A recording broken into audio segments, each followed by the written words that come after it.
بسم الله الرحمن الرحيم. الحمد لله رب العالمين، والصلاة والسلام على أشرف الأنبياء والمرسلين نبينا محمد وآله وأصحابه أجمعين. اما بعد، پیارے دوستو اور محترم ساتھیو، اب جب کفار ہر طرح سے ناکام ہو رہے تھے تو انہوں نے نبی کریم صلی اللہ علیہ وسلم کو طرح طرح کی تکلیفیں دینا شروع کیا اور آپ صلی اللہ علیہ وسلم کو طرح طرح سے ستانا شروع کیا، یہاں تک کہ ایک ملعون نے نبی کریم صلی اللہ علیہ وسلم کا کرتا پھاڑ دیا اور آپ کے چہرے مبارک پہ تھوک بھی دیا، البتہ تھوک خود اسی پر پلٹ آیا۔ آپ صلی اللہ علیہ وسلم فرمایا، یا اللہ تو اس پر اپنے کتوں میں سے کوئی کتا چھوڑ دے، یا اللہ تو اپنا ایک کتا اس سے مسلط فرما دے۔ اس کے بعد وہ ایک قافلے کے ساتھ ملک شام کی طرف گیا، اس کا نام تھا عتیبہ نام تھا۔ عتیبہ ابو لہب کا بیٹا تھا، اس نے یہ حرکت کی تھی، تو نبی کریم صلی اللہ علیہ وسلم نے اس کے لیے بددعا فرما دیا تھا۔ تو وہ ایک قافلے کے ساتھ ملک شام گیا۔ جب قافلے نے راستے میں ملک شام کے ایک جگہ پڑاؤ ڈالا تو ایک شیر نے اس کا چکر لگایا۔ عتیبہ کہنے لگا، یا یہ واللہ مجھے کھا جائے گا، جیسا کہ محمد نے مجھے بددعا کی تھی۔ میں شام میں ہوں اور وہ مکہ میں ہے، لیکن اس نے مجھے مار ڈالا۔ چنانچہ جب وہ لوگ سونے لگے تو عتیبہ کو اپنے بیچوں بیچ سلایا۔ پھر بھی شیر نے اونٹوں اور انسانوں کو پھلانگتے ہوئے ٹھیک اسی کا سر آدھا بوچا اور اسے مار ڈالا۔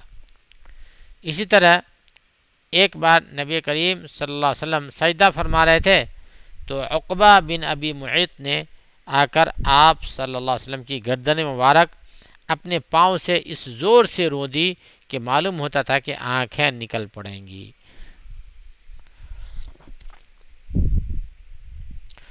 واقعات کی رفتار سے معلوم ہوتا ہے کہ مشرکین نے اسلامی دعوت روکنے کی مختلف کوششوں میں ناکامیوں کے بعد سنجیدگی کے ساتھ یہ بھی سوچنا شروع کر دیا تھا کہ نبی کریم صلی اللہ علیہ وسلم کو قتل کر دے، خواہ اس کے نتیجے میں زبردست خونریزی کی نوبت ہی کیوں نہ آ جائے۔ اور یہ اس بات سے سمجھ میں آتی ہے کہ ایک روز ابو جہل نے قریش سے کہا کہ آپ لوگ دیکھ رہے ہیں کہ محمد ہمارے دین کو عیب لگانے، ہمارے باپ داداؤں کو بدگوئی کرنے، ہمارے عقلوں کو بیوقوف ٹھہرانے اور ہمارے معبودوں کو برا بھلا کہنے کے علاوہ کوئی بات ماننے کو تیار نہیں۔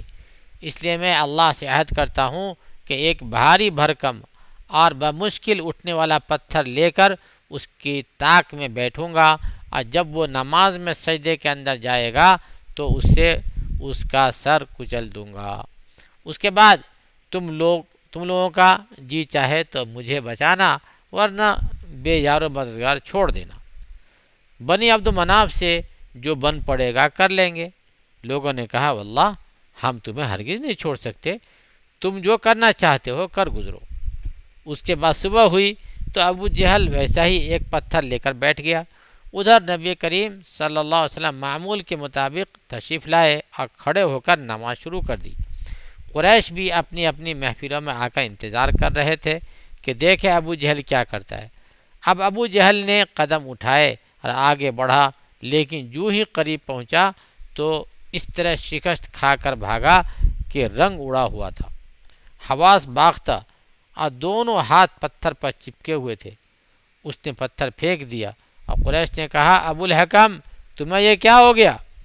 کہنے لگا، میں نے رات جو بات کہی تھی وہی کرنے جا رہا تھا، لیکن ایک اونٹ آڑے آ گیا، واللہ میں نے اس جیسی کھوپڑی، گردن اور دانت تو کبھی دیکھے ہی نہیں، وہ چاہتا تھا کہ مجھے کھا جائے۔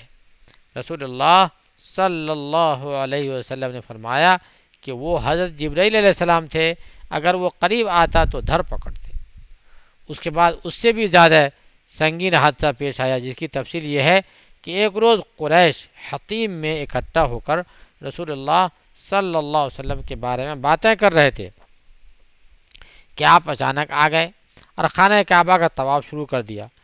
دوران طواف جب آپ کے قریب سے گزرے تو انہوں نے طعنہ زنی کی، اس کا اثر آپ کے چہرے پر دیکھا گیا۔ جب دوبارہ گزرے تو پھر انہوں نے طعنہ زنی کی، اس کا اثر بھی آپ کے چہرے پر دیکھا گیا۔ اس کے بعد تیسری بار گزرے تو اس بار بھی انہوں نے طعنہ زنی کی۔ اب کی بار آپ صلی اللہ علیہ وسلم نے ٹھہر کے فرمایا، قریش کے لوگوں سن رہے ہو، اس ذات کی قسم جس کے ہاتھ میں میری جان ہے، میں تمہارے پاس ذبح لے کر آیا ہوں۔ آپ کے اس بات کا ان پہ گہرا اثر ہوا کہ سکتہ طاری ہو گیا، گویا ان کے سروں پہ پرندہ آ بیٹھا ہو۔ یہاں تک کہ آپ کے بارے میں جو سب سے کڑا آدمی تھا وہ بھی اچھی سے اچھی بات کہہ کر آپ کو منانے لگا۔ اگلے دن یہ لوگ پھر اکٹھا ہوئے کہ آپ ہی کی باتیں کر رہے تھے کہ اچانک آپ آ گئے۔ دیکھتے ہیں سب کے سب آپ پہ دوڑ پڑے اور آپ کی چادر سمیٹ کر پکڑ لی اور کہنے لگے، تم ہی ہو جو ہم کو ہمارے باپ دادا کے معبودوں سے روکتے ہو؟ آپ صلی اللہ علیہ وسلم فرمایا، ہاں میں ہی ہوں۔ یہ سنتے ہی سب کے سب آپ پہ پل پڑے، کوئی للکار رہا تھا، کوئی زد و کوب کر رہا تھا، کوئی کچھ اور۔ عقبہ بن ابی معیط نے لپک کر آپ کا کپڑا پکڑا اور گلے میں لپیٹ کر بل دیتے ہوئے نہایت سختی سے گلا گھونٹا۔ ادھر حضرت ابوبکر صدیق رضی اللہ عنہ کے پاس اطلاع پہنچی کہ اپنے ساتھی کو بچاؤ۔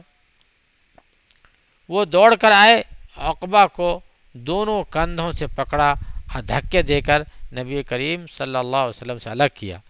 پھر وہ کسی کو مار رہے تھے، کسی سے لڑ رہے تھے اور کہتے جا رہے تھے کہ تم پر افسوس، تم ایک آدمی کو اس لیے قتل کر رہے ہو کہ وہ کہتا ہے میرا رب اللہ ہے۔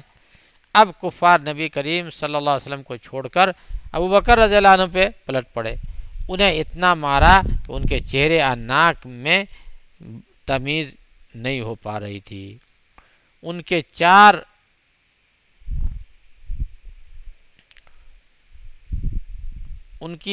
چار چوٹیاں تھیں، ان کو چھوا جاتا تھا تو ہاتھ میں آ جاتے تھے۔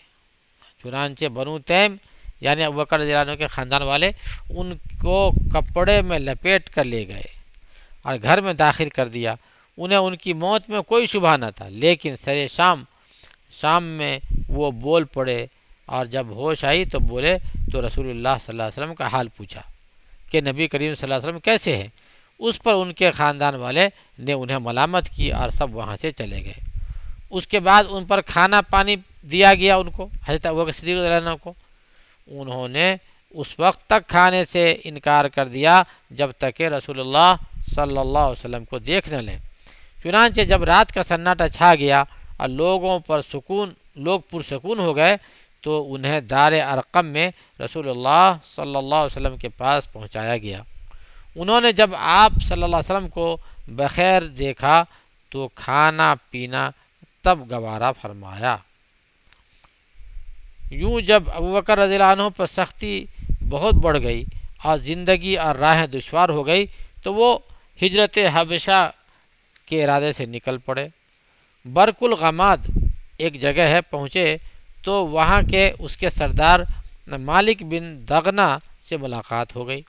اس نے ارادہ دریافت کیا۔ اس نے پوچھا کہاں کیسے آئے، کہاں جا رہے ہو؟ تو حضرت ابوبکر صدیق رضی اللہ عنہ نے فرمایا کہ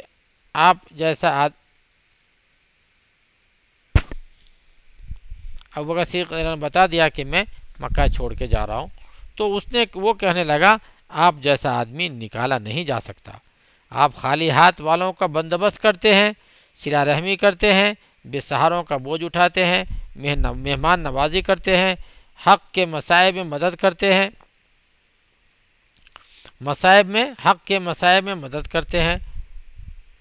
حق کے لیے مسائب میں مدد کرتے ہیں، لہٰذا میں آپ کا ذمہ دار ہوں،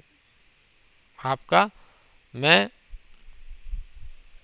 ذمہ داری لیتا ہوں، آپ واپس چلیں اور اپنے شہر میں اپنے رب کی عبادت کریں۔ اس کے بعد دونوں واپس آئے۔ ابن دغنہ نے قریش میں اعلان کیا کہ اس نے ابوبکر رضی اللہ عنہ کو پناہ دی ہے۔ قریش نے ان کی پناہ دہی کا انکار نہ کیا، البتہ یہ کہا کہ ابوبکر سے کہو کہ وہ کھلم کھلا نہیں بلکہ اپنے گھر میں اپنے رب کی عبادت کرے، کیونکہ ہمیں اندیشہ ہے کہ ہماری عورتیں بچے کمزور لوگ فتنے میں نہ پڑ جائیں۔ چنانچہ ابوبکر رضی اللہ عنہ کچھ عرصہ اس پر برقرار رہے، پھر انہوں نے اپنے گھر کے صحن میں ایک مسجد بنا لی اور کھلے عام نماز پڑھنے لگے اور قرات کرنے لگے۔ اس پر ابن دغنہ نے اپنی پناہ دہی یاد دلائی۔ ابوبکر رضی اللہ عنہ نے اس کی پناہ واپس کر دی اور فرمایا میں اللہ کی پناہ میں راضی ہوں۔ ابوبکر رضی اللہ عنہ بہت رونے والے آدمی تھے، قرآن پڑھتے تو آنکھوں پہ قابو نہ رہتا، چنانچہ مشرکین کی عورتیں اور بچے ٹوٹ پڑتے، وہ تعجب کرتے، حیرت سے دیکھتے، اور مشرکین اس کی وجہ سے حضرت ابوبکر رضی اللہ عنہ کو ایذا پہنچاتے۔ انہی سنگین حالات سے رسول اللہ صلی اللہ علیہ وسلم اور مسلمان گزر رہے تھے کہ ایسے واقعات پیش آئے جن کے نتیجے میں قریش کے دو جانباز سرفروش مسلمان ہو گئے، قریش کے دو بہادر مسلمان ہو گئے۔ ان کی قوت کے سائے میں مسلمانوں نے بڑی راحت پائی۔ وہ ہیں رسول اللہ صلی اللہ علیہ وسلم کے چچا حمزہ بن عبد المطلب رضی اللہ عنہ، اور دوسرے ہیں حضرت عمر بن خطاب رضی اللہ تعالی عنہ۔ تو ہم اگلے سبق میں ان دونوں صحابہ کے ایمان لانے کا واقعہ پیش کریں گے، اور آج جو ہے ہم اسی پہ آج کی بحث کو ختم کرتے ہیں۔ اللہ ہمیں نیک عمل کی توفیق نصیب فرمائے۔ وآخر دعوانا ان الحمد للہ رب العالمین۔